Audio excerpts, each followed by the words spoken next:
Chapter 21.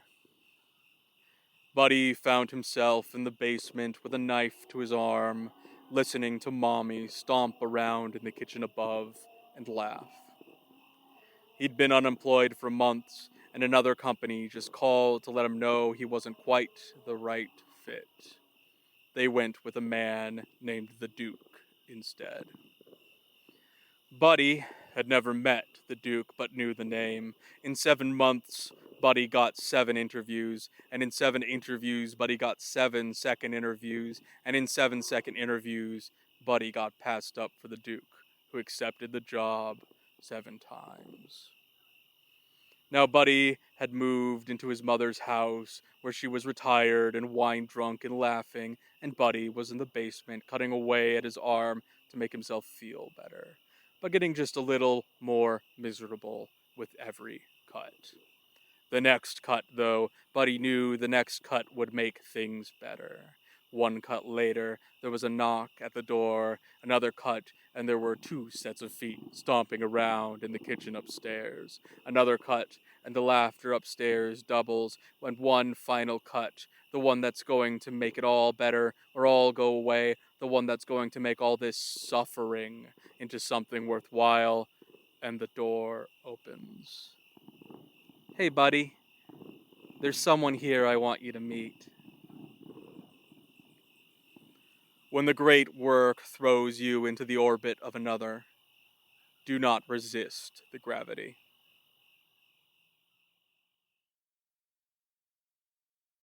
Chapter 22.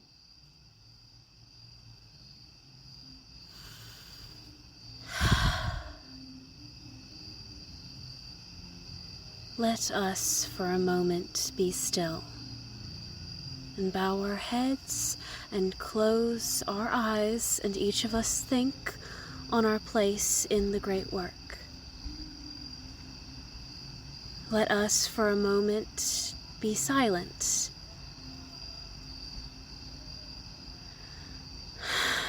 and clasp each other's hands, arm over arm, and each of us think on each other's place in the great work. Let us, for a moment, raise voices in praise and sing out. And for those whose place it is to scream, scream out. And each of us in this milieu of sound, think on the place that follows this one when the great work is through.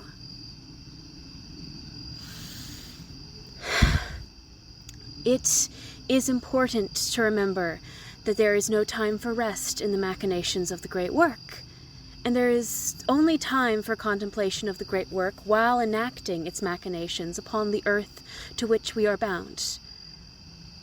Time will forever be running out for us, those who have been chosen and those who have chosen to be. But this does not have to be true for all on this mortal coil. Our sacrifices are for ourselves, and our sacrifices are for those who will come after our time is through. And our sacrifices are for those that stand alongside us but have not been chosen. And our sacrifices are for those that stand alongside us but have not chosen to be. Our sacrifices cannot be in vain, for our sacrifices are the blood of heaven and the oil of the great work. Let us, for a moment, rejoice, and raise our heads and open our eyes wide, and each of us think on our place in the great work.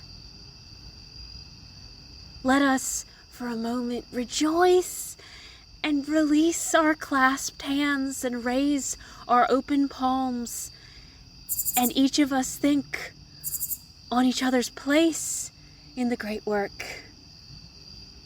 Let us, for a moment again, raise our voices in praise and sing out.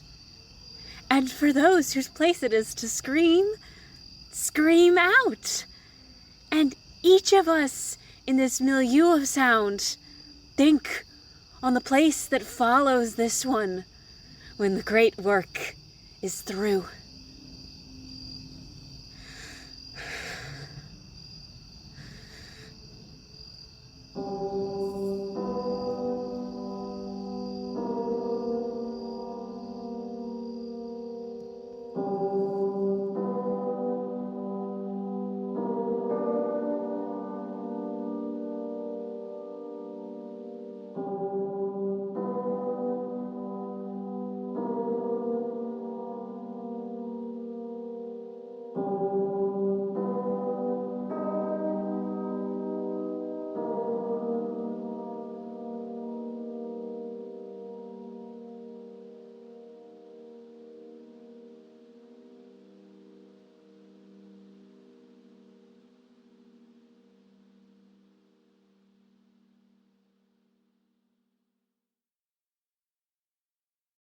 Chapter 23. There's a great beast that lives in the woods behind Coach's house, and when he tries to sleep moon full in the sky, he hears it huffing and huffing, its great legs slow to move as it drags its distended belly along the ground and begs for death. When Coach awakes and walks into his backyard to water his herb garden and think about calling his mom, the smell of the thing hangs in the air, rotten and sweet, honey and flies, so he does not water his herbs for long. And when he returns from the job where the other men clap each other on the back and cough without covering their mouths, he finds a great trail of slobber wandering through his yard, and the herbs drowned in it. And when the weekend rolls around and the coughing men are all bedridden, Coach makes a lovely soup, seasoned with the herbs from his garden, and brings it to each man's house. And they thank him for it, like they always do, and they eat of it greedily. When heaven shines gifts down on us, it is not our place to judge their use.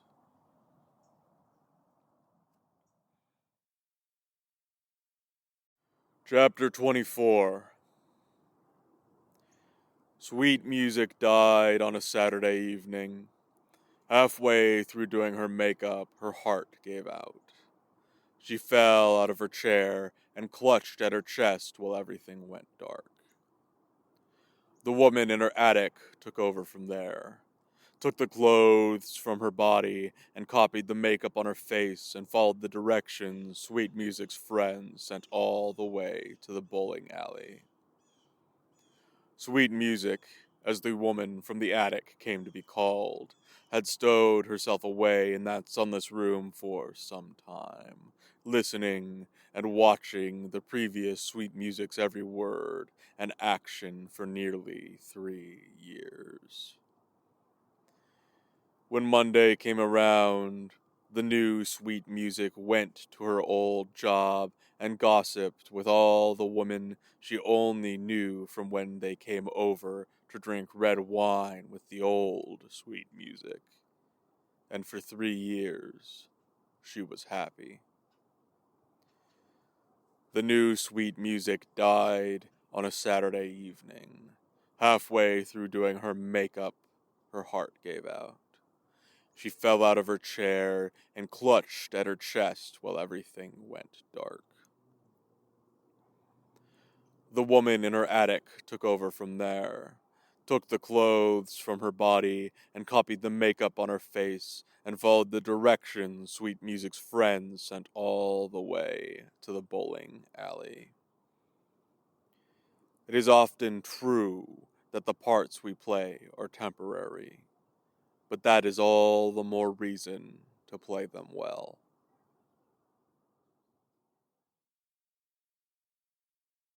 Chapter 25. I fostered a child for a time whose name was Relief. She was a young thing when she came to live with me, and she had violence in her heart, put there by a man wearing a bandana over his face, who murdered her mother and disappeared into the night. He had no doubt assumed Relief had already succumbed to the bullet wound he put in her, but years of active shooter drills taught her to play dead well, and she was left to dial the officers after smearing her own blood all over her face. And when I took young Relief in, I had no doubt that her previous foster parents did not die of natural causes, as the paperwork so clearly stated. Although, it is natural for one to die from concentrated nicotine poisoning. Relief did have a way with words, though it was half as impressive as her way with forging documents, and she did try to kill me on her first night in our shared abode. Unfortunately for her, it didn't take, and I am still around to share this message with all of you. Young Relief ran away after taking me for dead, and then seeing me rise in the night to raid my fridge. It is no doubt that seeing the dead walk frightened her some, for she had seen a large number of corpses, and never once did one walk. Relief aged out of that system on the railways, and by the time I saw her once again, she was a full-grown adult. Still, though, she feared to see me walking, and ran. The train took her, just as it took her from me when she was young, and she, unlike I, did not rise after the great metal thing struck her. When the great work is laid out in front of us, we must not let ourselves be consumed by fear, and in acting in fear, reject heaven.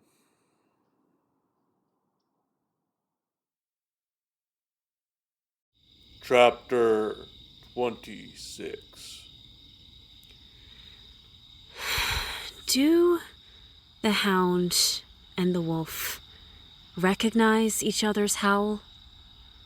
Or have they been so separated by time and the whim of man that the wolf to the hound sounds like the edge of a memory, and the hound to the wolf something more than what they are? We too are separated by things beyond our control, called on to serve loyally at the side of a master who will outlive us in our understanding. And in being called, we are changed. For better or worse is not for us to say, but we are all formed to the purpose that we are called to. And it is our place to embrace our new forms. And, at times, us hounds, who were called from our wolfen kin, will hear their howling, and remember that there was a time when we howled in such a way. And though our kin may not understand our new howling, those who have ears will hear it call to them. Let us raise our voices now in praise of the great work.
Chapter 27.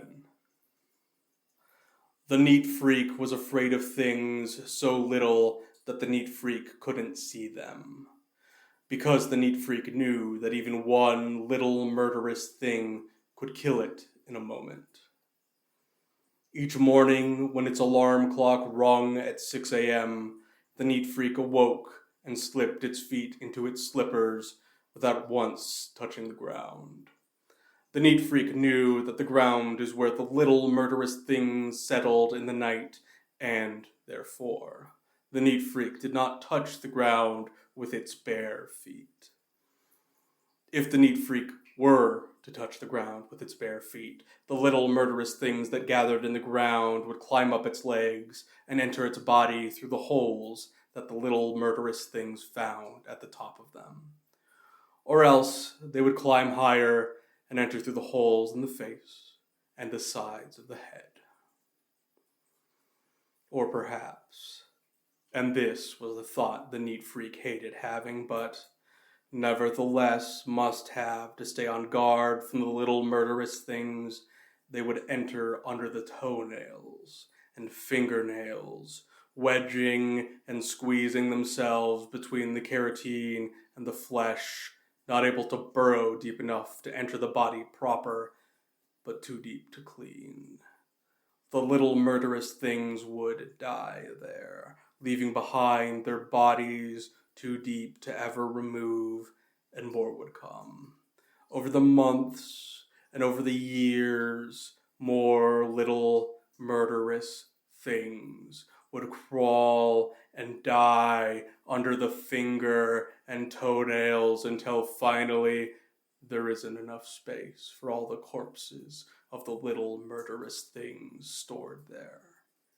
And then one day, one at a time, each nail will pop and shatter, and those poisoned shards covered in millions of little murderous corpses will explode out in every direction, piercing the neat freak's flesh and filling it with the little murderous things, who will each be renewed in the neat freak's blood. When the neat freak thinks about this, they go and wash their hands. And because they think about this, they will never go outside. And because they never go outside, they think the little murderous things cannot kill them. And because the little murderous things cannot kill them, they will live forever.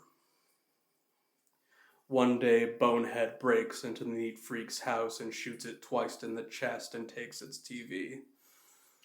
The neat freak dies face down on the ground, watching all the little murderous things crawl into the new holes in its rib cage. We become what we most fear, so we must fear what we would most love to become.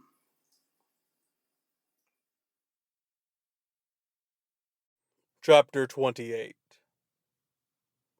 Bird Brain worked at the liquor store, and he gave free drinks to the pretty ladies who liked to hide their wedding rings from him. But Bird Brain's boss kept him around because he always clocked in on time.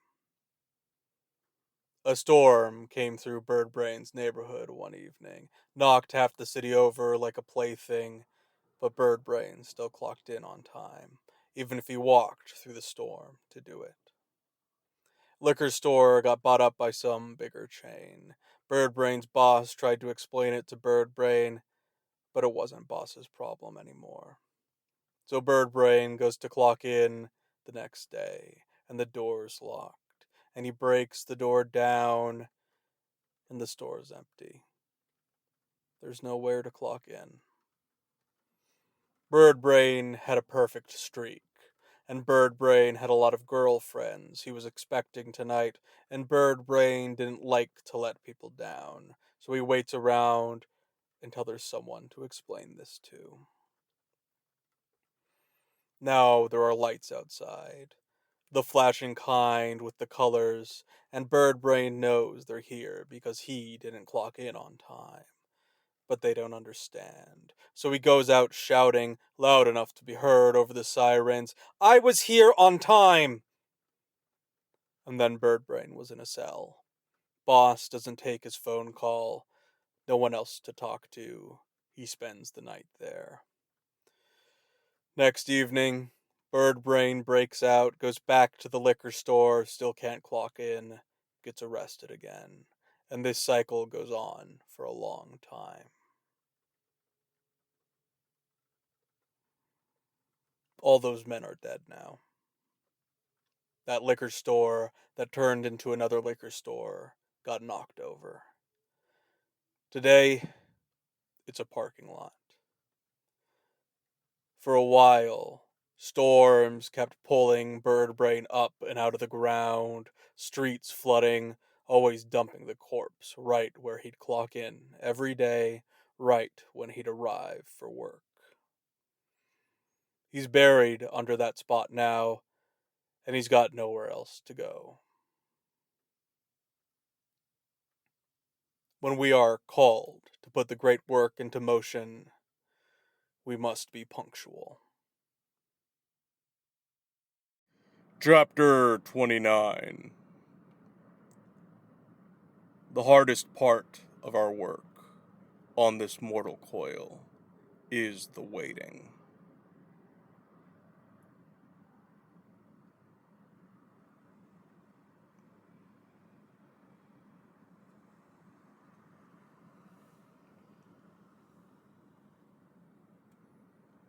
We are called to the great work, and we have accepted our place in it. We have taken our positions and have been prompt in our movements, and we are ready to accept what heaven has offered us.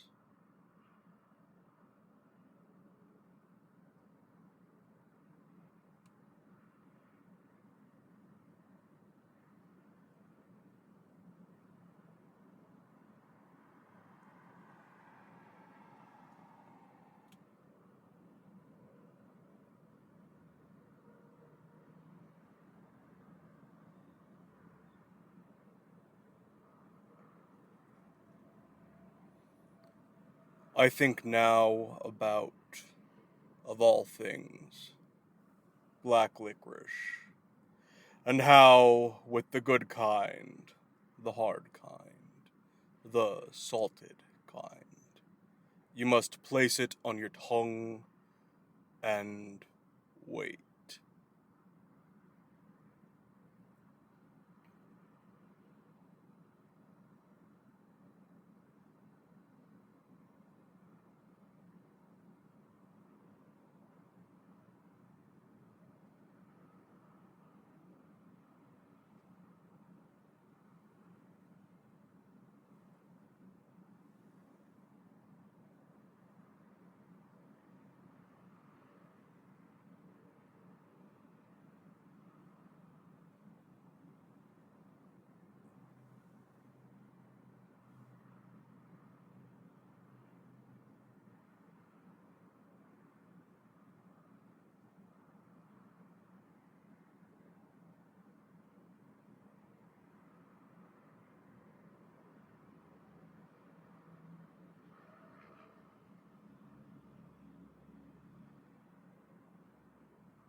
It'll taste like poison at first, and then the flavors are made clear to you with patience.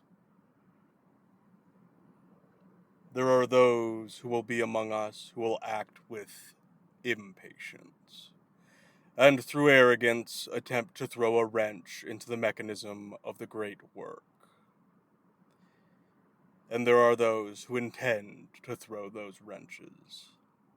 And if they are among us, let them know this.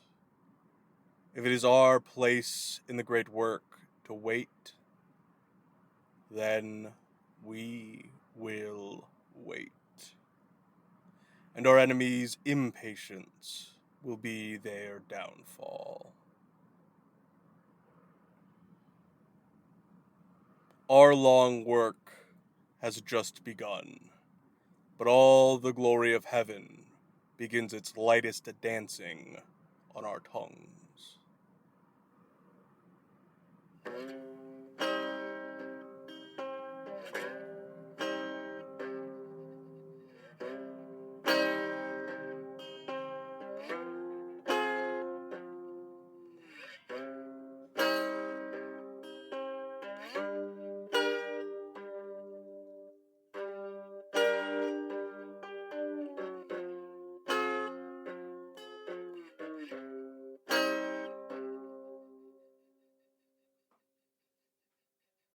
Chapter 30.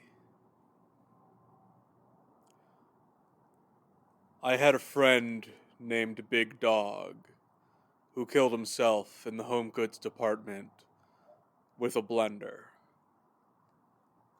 And in truth, he was dead before the twirling blades reached his elbow. I was there and saw the spirit leave his eyes as his body kept screaming. And he smiled the whole time. I saw the forces of heaven complete Big Dog's work where he could not. Later, a cashier found his wedding ring in a pile of meat and sold it online for a sliver of Bitcoin. I waited by the towels for him to find it, and it took some time. Police tape and the vomit of a dozen adults, unable to bear the sight of an angel born into this world the moment it died. The cashier is still out there, squatting in an abandoned building across town, needle hanging from his arm, eyes rolling in his head. The world did keep turning after that day, and it turns, and it turns, and it turns. We are the agents of heaven, made to witness our own actions for eons untold.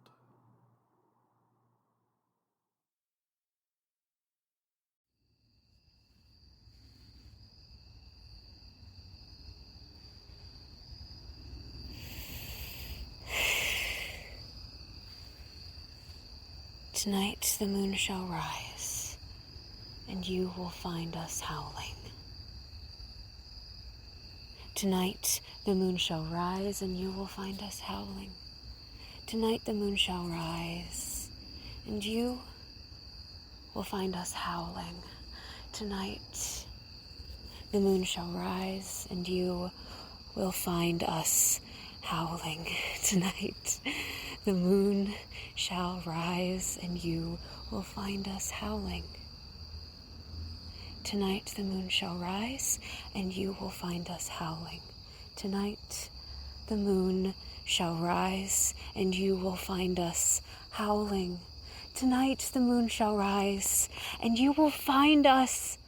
moon shall rise, and you will find us howling. Tonight the moon shall rise, and you will find us howling.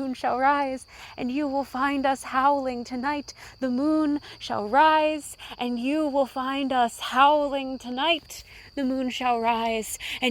Tonight the moon shall rise, and you will find us howling. Tonight the moon shall rise, and you will find us howling. Tonight the moon shall rise, and you will find us howling. Tonight the moon shall rise, and you will find us howling. Tonight the moon shall rise, and you will find us howling. Tonight the moon shall rise, and you will find us howling. Tonight the moon shall rise, and you will find us howling. Tonight the moon shall rise, and you will find us howling. Tonight the moon shall rise, and you will find us howling.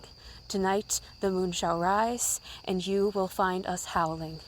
Tonight the moon shall rise, and you will find us howling.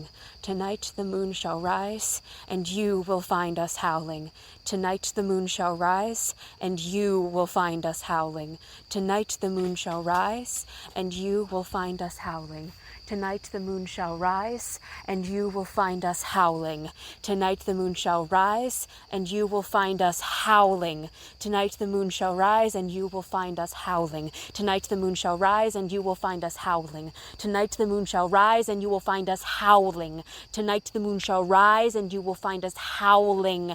Tonight the moon shall rise, and you will find us howling. Tonight the moon shall rise, and you will find us howling. Tonight the moon shall rise, and you will find us howling. Tonight the moon shall rise, and you will find us howling tonight, the moon shall rise, and you will find us howling tonight, the moon shall rise, and you will find us howling tonight, the moon shall rise, and you will find us howling tonight, the moon shall rise, and you will find us howling tonight, the moon shall rise, and you will find us howling tonight, the moon shall rise, and you will find us howling tonight, the moon shall rise, and you will find us howling tonight, the moon shall rise, and you will find us howling tonight, the moon shall rise, and you will find us howling tonight, the moon shall rise, and you will find us howling tonight, the moon is rise, and you will find us howling tonight, the moon shall rise, and you will find us howling tonight, the moon shall rise, and you will find us howling tonight, the moon shall rise, and you will find us howling tonight, the moon shall rise, and you will find us howling tonight, the moon shall rise, and you will find us howling tonight, the moon shall rise, and you will find us howling tonight, the moon shall rise, and you will find us howling tonight, the moon shall rise, and you will find us howling tonight, the moon shall rise, and you will find us howling tonight, the moon shall rise, and you will find us howling tonight, the moon shall rise, and you will find us howling tonight, the moon shall rise, and you will find us howling tonight, the moon shall rise, and you will find us howling tonight, the moon shall rise, and you will find us howling tonight, the moon shall rise, and you will find us howling tonight, the moon shall rise, and you will find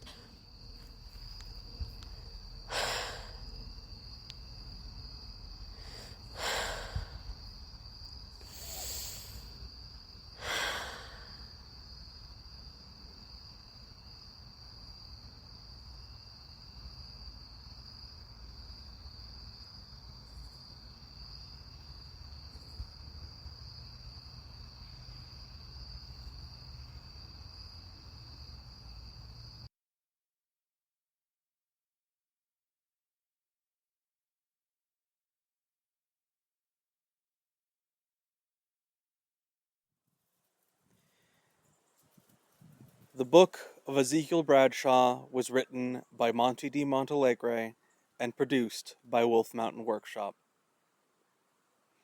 The voice of Ezekiel Bradshaw was Monte di Montalegre. The voice of the angel was Emma Skinner. Special thanks to the production team of the Book of Ezekiel Bradshaw, Edie Pierce, Alexander Wolf, and Edward Hoffman.